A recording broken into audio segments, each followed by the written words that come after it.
Hello everyone, Jerry Tabatt with you, another edition of our military community, and we have got a good one today. Let me start with a question. How many of you have driven down Thomas Drive, you looked over at the Navy base, and you saw this big two-story building there with a lot of water? It's called the Naval Dive Facility. Well, we're going to delve into that a little bit today and tell you all about it. And joining me this morning is Command Master Chief Jay Cox, Naval Diving and Salvage Training Center. Jay, thanks for coming in today. This is fascinating for a lot of people because they don't really realize what you do. But before we get into all the particulars, tell us a little bit about yourself. Well, good morning, Jerry. Thank you for having me today. I'm honored to be here. As you said, my name is Jay Cox. I'm the Command Master Chief of the Naval Diving and Salvage Training Center. As you said, it's the big dive facility located on the new Navy Boulevard, right? So I've been in the Navy just over 23 years, been a diver my entire career. I started out my diving training right here in 2002, right here in Panama City. So after dive school, I was stationed over in Italy, got to do some time overseas in Italy, diving on ships and submarines there.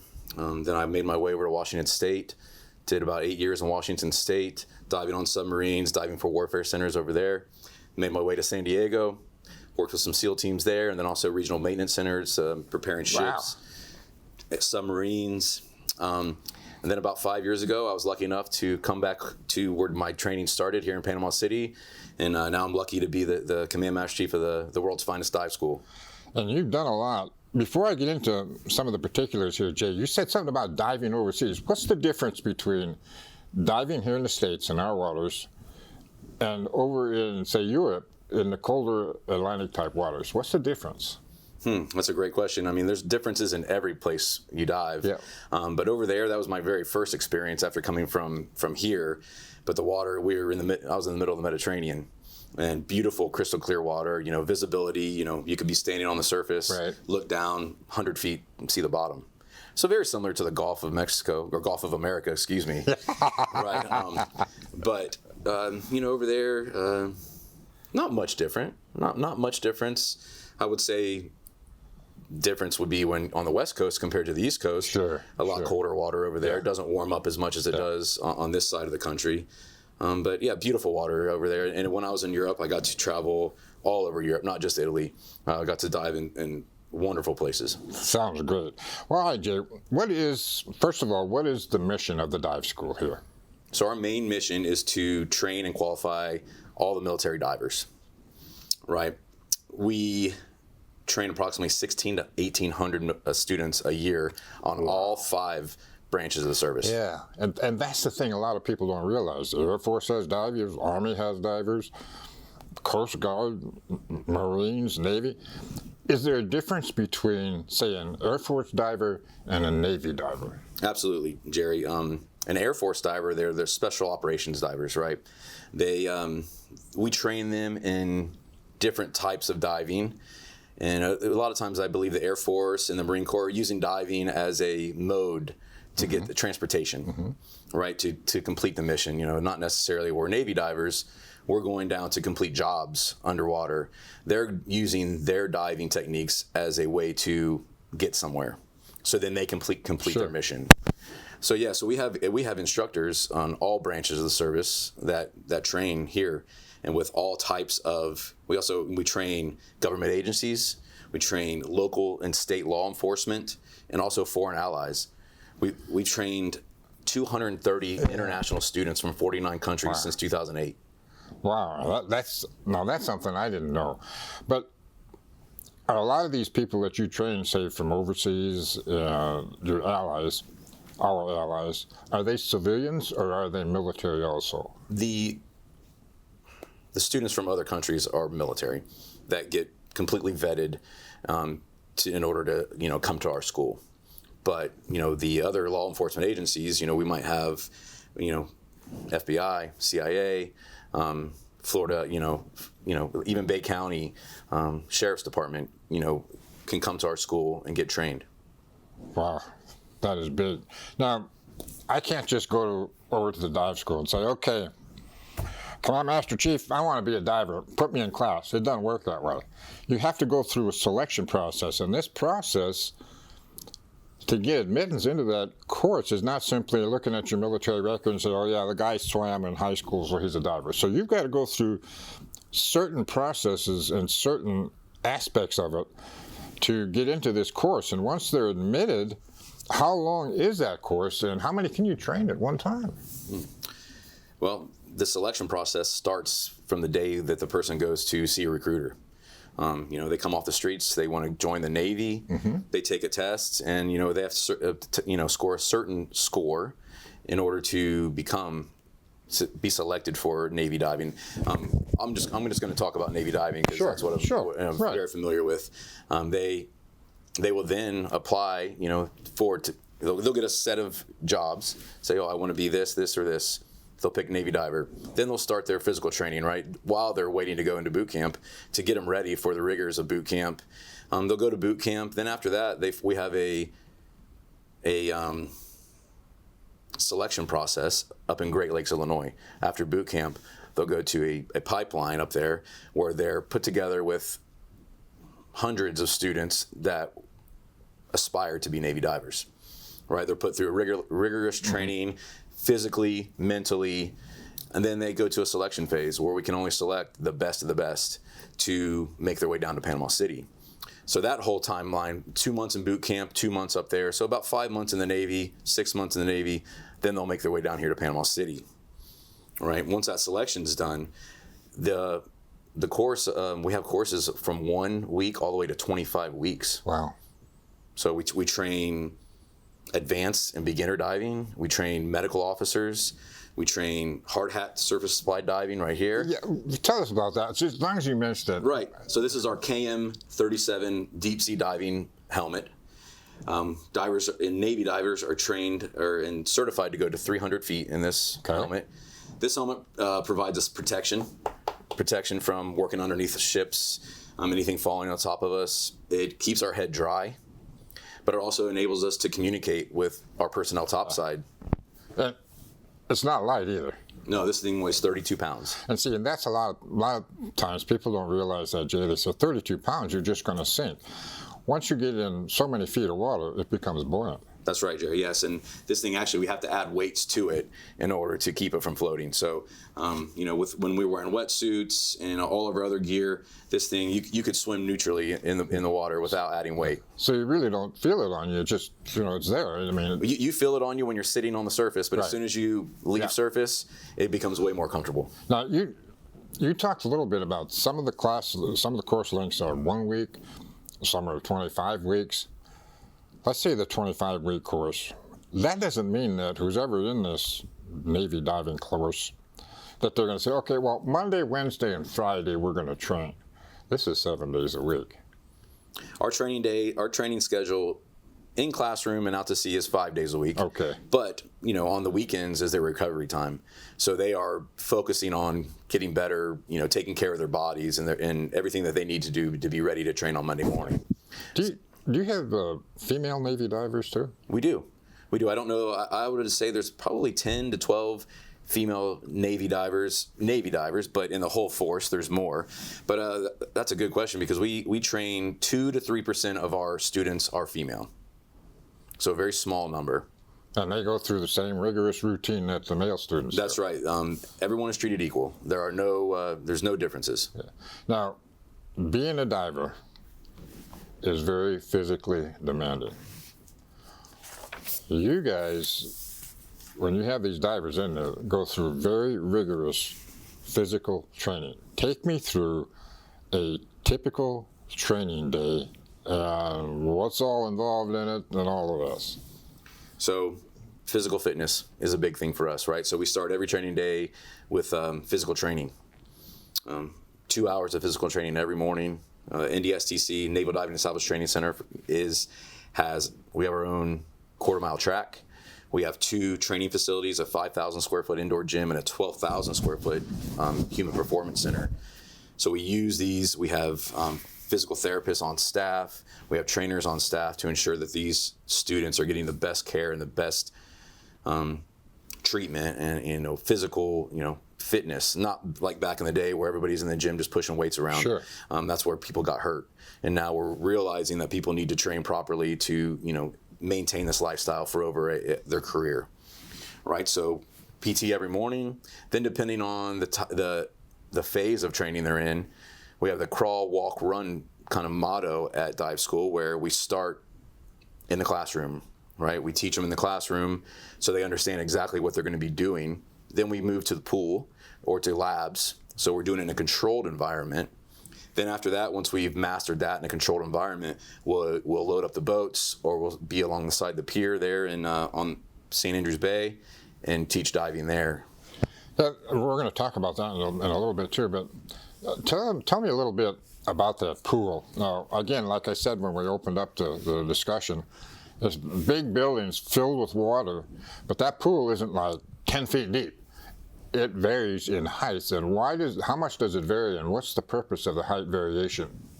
So we actually have two pools at the NDSCC. The one in the very back, the old pool, as they call it, which you can't see from the road. Right. But the one that everybody sees driving down Navy Boulevard, that is a 40-foot deep pool.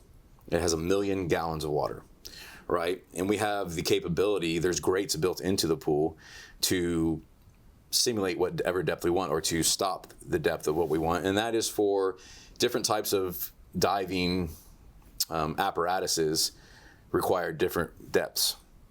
And so we need to have that depth in order to simulate what the actual diving apparatus is going to do when it's out in the open ocean. So we also have a lockout trunk in the bottom of that pool, which is simulating a diver coming out of a submarine. Mm-hmm. So actually at the bottom of that, we can put them into a pressurized tube. We open the door, it pressurizes to the outside, to the water. Divers swim out and can ascend to the surface. You know, and one thing that's really interesting, I've done a couple of tours over there and seen actually what they do. First of all, when your divers are in school training like that, at that big pool you're talking about, they're never alone. There's always a buddy with them. There's another thing that a lot of people don't realize, but when these divers are in the water, there is a certain phase where the oxygen mask comes off. What is that like? That's got to be scary for the first time that happens to you. Oh, absolutely. That's, everybody, that's in people's back of their head. Oh, I got to get through this part of training. We call it confidence training, right? We want to build that confidence.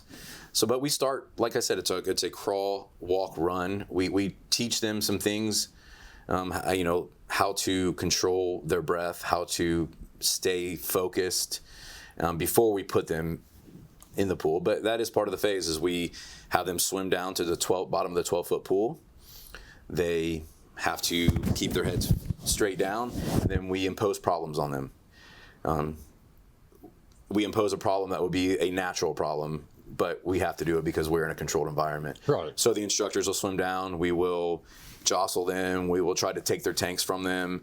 We will take their mask, take their air from them. But we've trained them before that happens to train them how to turn their air back on, to remain calm, and to be able to fix themselves. Because, like you said, all you have is your buddy down there. Right. And if you're both in a trouble, scuba, the first word in scuba is self. So you have to be able to fix yourself and maintain that calmness and coolness. Sure. Now, a lot of people don't realize too, Jay, and being an old Air Force weather guy myself, I realize this, but even though you're working in the water, weather conditions are very important, not only when you're in your training phase, but also when you're out diving. Tell me how you work the weather into that, because especially around here, it's unpredictable. Yes, it is. So we always call our METOC, right? Our Navy METOC, Air Force METOC, and kind of get a good feel of what the weather is going to be like for the day. We are concerned about currents underwater. Sure. So there are limitations to what we can do depending on the current. We're also worried about topside personnel. That's kind of more of our concern, is what's going to happen to the boat, especially if we're anchored. If a big squall comes in, a storm comes in and moves, and we have divers on the bottom that are attached to this helmet by an umbilical, how is that ship, when it moves, going to affect us on the bottom? And that has happened in the past, where we drag, divers get pulled, and that is one of our biggest concerns. So we are always concerned about the weather. We're always watching the weather, and the captains of our boats, they're very in tune to what's going on around, right? And that's part of our brief every morning is what's going to happen with the weather and what's our go, no go. Yeah. Now, there's so much that these divers are trained in, so many different things. They have to stay mentally alert. And a lot of times this training, just like, this is too much for me. How do they keep that mental alertness? I know they have the weekends, but there's a lot of pressure in there, because just because you have the weekend, you're still concerned about what you learn and what you're going to learn. That's right. So from day one now, in boot camp, they're taught this program called Warrior Toughness. Warrior Toughness is a stress management and human performance tool for every individual in the Navy now. It teaches them breathing techniques. It teaches them ways to control their stress, to help them thrive when things get bad, right? So, and we continue that training for them. When they get down here, we continue that warrior toughness, that mental toughness training, to ensure that when they get into that fight, into battle, that they are ready to go and to not run from the fight. Yeah. And like you said earlier, buddy, right? We implement that buddy system from day one in boot camp. You don't go anywhere without your buddy. Right. So you always have somebody with you. You always have somebody to talk to and make sure that you guys are on the same page and you're thinking clearly before we start this evolution. Now, I know accidents happen, but let's say in the pool and everything, someone starts to hyperventilate and they just tear their mask off, try to struggle and everything. Do you have the capability of putting them in one of the hyperbaric chambers you have there to bring them back down? Yeah, absolutely. We have 6 hyperbaric chambers. Yeah, tell me about those, because that's another interesting factor. I've seen those, and people don't realize you could actually, 2 people could live in there if they had to. That's right. So our recompression chambers are certified to 300 feet. 2 of them are 300 feet. The rest are 165 feet. We have on both of the big yard dive tenders, the big dive boats that sit out back that people probably see going through the pass all during the week. We have recompression chambers on there, and those are to treat diving-related casualties. You've heard of the bins. Everybody's probably heard of the bins. Sure. That is, diving a casualty, right? Diving DCS. So we, the bins is the commercial term for it, but that is how we treat the bins. And what it does is we put them in the tube. Our tubes are pretty big there, right? Our recompression chambers are pretty big. There are very small ones where only 2 people can fit in them, but ours are there. We have the ability to simulate pressure, right? We push them back down to the depth of whatever treatment, whatever we're trying to do. Mm-hmm. And the objective is to crush the bubble and administer 100% oxygen, that good gas to them to help heal them. Now, if someone gets into trouble like that, Jay, and they have to use that hyperbaric chamber, does that jeopardize their training? It doesn't force them out of the course, does it? It all depends. Every situation is different. Every case is different.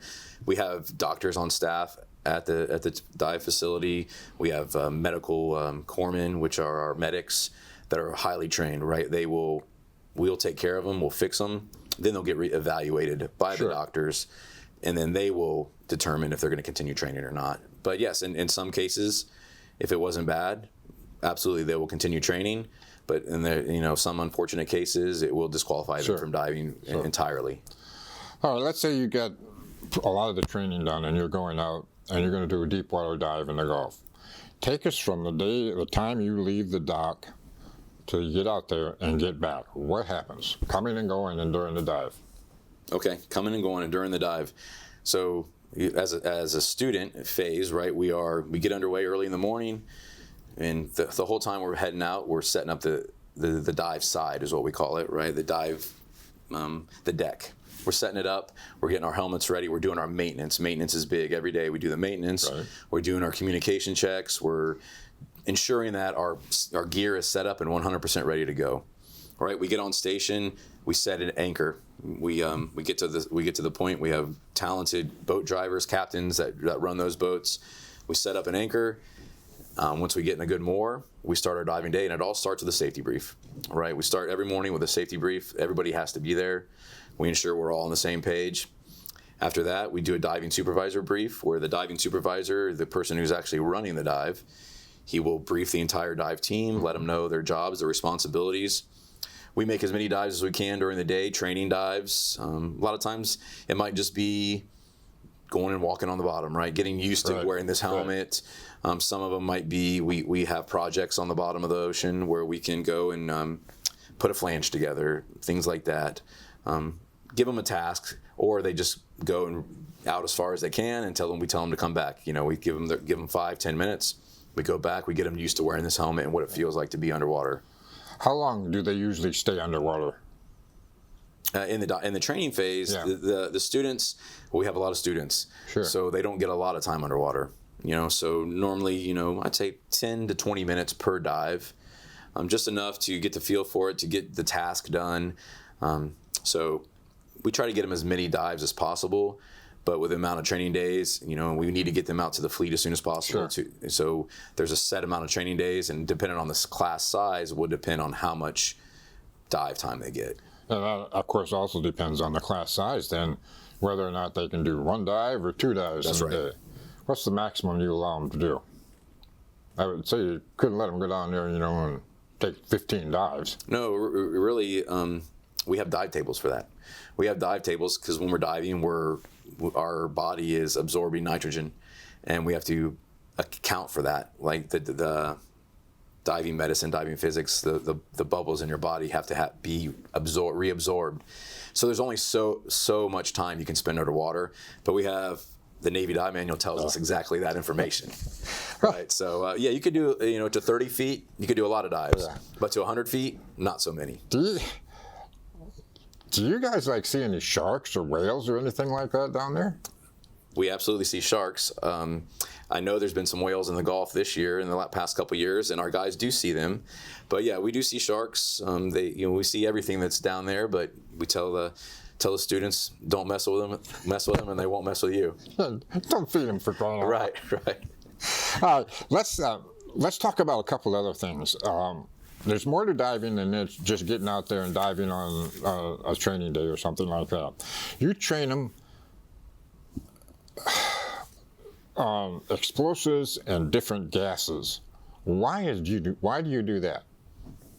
So first off, for the different gases, because different gases affect your body differently, right? So we teach them diving physics and diving medicine the first 2 weeks of dive school, so they can understand what the gases are doing to their bodies and how they react under pressure. All right, so that is the basics of that. And then with what was the explosives? So for Navy diving, we are not explosive ordnance disposal, right? We are not going to disarm ordnance, but we will use ordnance in a case of if a aircraft carrier propeller is stuck, like one of the jobs would be to remove an aircraft propeller, we have to use explosives to pop it off. And that's the thing, you have to be prepared. We're not saying it's going to happen, but you have to be prepared if that situation comes up and know what to do. That's right. And we at the dive school, we have a demolition pond where in a classroom where we actually teach them underwater demolition. So they're prepared. Diving out here in the Gulf, there's all kinds of things out there. And we know that we've had a lot of different military ships and things out there. Have you found any like ordnance or stuff like that? I heard that you do find ordnance once in a while. By accident, you're not looking for it, but you still find it. We still find it, yes. And a lot of times if somebody loses ordnance, they'll give us a call. That's the requirement, to let us know that we've lost ordnance, and if we find it, to help recover it. But absolutely, even ordnance from years and years ago could wash up on the beach, could wash up, uncovered from a storm. Sure. So that does happen all the time. What's the difference between a saturation dive and a salvage dive? Okay, a saturation dive is a dive where you make one descent and you stay under pressure for a long time, right? On a normal dive, you go down, you come up, it's over. But if we have a long mission and we need to stay on a project for a long amount of time, couple weeks, a diver will stay down under pressure, not necessarily in the water. We have apparatuses that transport the diver, or recompression chambers, where they stay at that pressure so they are fully immersed with that gas. Then we only have to decompress them one time, which saves a lot of time, a lot of money, and they can actually go to work a lot faster, right? We don't do a whole lot of saturation diving in the Navy. It's starting to come back, but we don't have a big mission for it yet. But it's something on the horizon, I see. Okay. But for salvage diving is recovering assets, keeping harbors and ports clear. So we have our mobile diving and salvage units that take care of things like that. If we lose a military asset, we will send these guys are ready to go at a moment's notice to go bring up a helicopter, to help bring up a ship. And that brings up a question too. Before we run out of time here, when the Navy, when the helicopter and the civilian aircraft collided over there on the East Coast, was the Navy diving unit involved in going down and getting that salvage, the wreckage and things like that? There was a Navy unit there. The supervisor of salvage is an advisor. Okay. We advise all types of salvage operations. Can I say there was Navy divers there? I don't know. Right. But I know that the Navy is always there to advise and assist with things like that. And even when the Baltimore Bridge collapsed, we were very involved with things like that. About 3 minutes ago, Jay, once the diver has been certified and everything, gone through all this training you talked about, what's a normal assignment for them? Okay, so a normal assignment would be, we have a place called a regional maintenance center.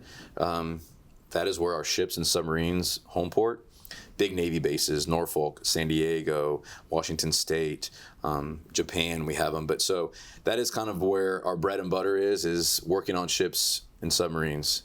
We would do any underwater maintenance there, right? They could be stationed there. They could be stationed in the mobile diving and salvage units, like I talked about. But we are also embedded with SEAL teams and EOD platoons. We're taking care of their dive gear and ensuring the training is up to date, things like that. So a wide range of opportunities to be stationed at. Now, these places you talked about, can you also have Air Force, Marine, Coast Guard, Army divers assigned with the Navy there at those places? Or do they kind of tend to stay with each of our branches have our own mission and our own units. So I personally have never been stationed with anybody other than Navy divers, and I don't think there's too many places where they would be integrated like that. You got to be proud when you see these guys come in and gals come in, Jay. They're scared to death. And the day they graduate, they're standing tall, they're certified. How does that make you feel? Well, I mean, I see them at their worst, and I see them at their best. So it's very proud, and it fills my heart with joy when I see a student who, just today, we had 27 brand new Navy divers students check on board, and then 4 or 5 months from now, I'm going to see them on stage, and they're going to get their pin, and their mom and dad or their loved ones will be there. It makes me happy to see that our instructors, we have the finest instructors in the world, that they did their job, and they're standing there proud with them as well.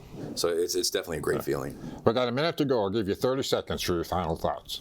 I just want to say thank you. Thank you to Panama City for allowing us to thrive here and to really take care of Navy diving. This is the home of Navy diving. And also, this is the 250th anniversary of the Navy coming up this year. And they did name Thomas Drive Navy Boulevard, so we're very proud of that. But I'm just happy to be here, and I thank you for your time. Thank you, Jay, for coming in today. We appreciate it.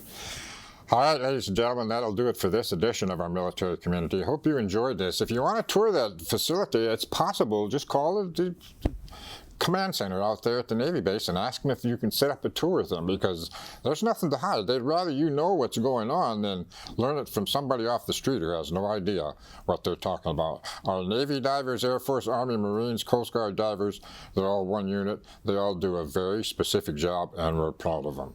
That'll do it for this edition of our military community. I'm Jay Tabatt.